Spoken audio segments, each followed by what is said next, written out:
Okay, y'all. I know I call myself being a jack of all trades. That's just a nice way of saying that I ain't got no money.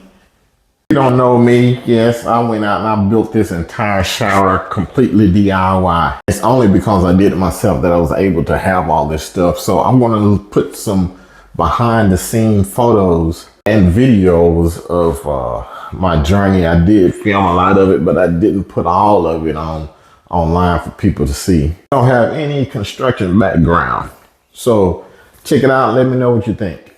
This is one of the nicest things that I put off inside this bathroom here. And this is a vanity mirror, I believe, or whatever they call it. I had it, and well, I actually installed this while I was remodeling this bathroom.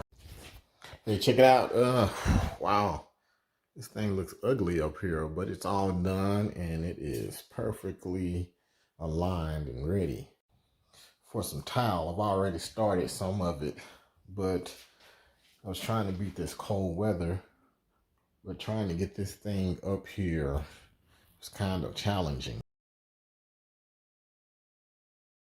Here we go. I got this floor dug out and pretty much all cured and ready for some waterproofing. Now this here is a curbless shower. As you can see, there's no curb, and I had to break the concrete up in order to get the slope.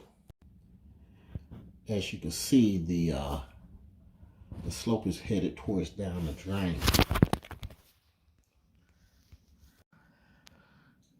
It was a dusty job getting that. I know that looks like that little 3/4 of an inch would look like it was not much, but it was a lot to get that concrete busted out.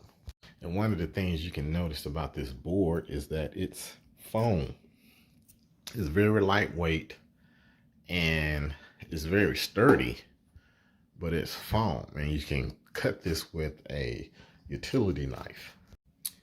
And when this dries, I'm going to go back over the couple seals that I have left with the tape. It's a little overboard, but I want this thing to last forever.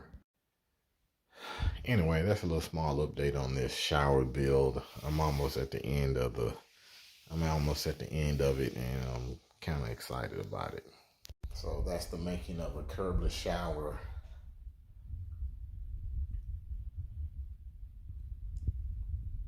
Still have a lot more to go.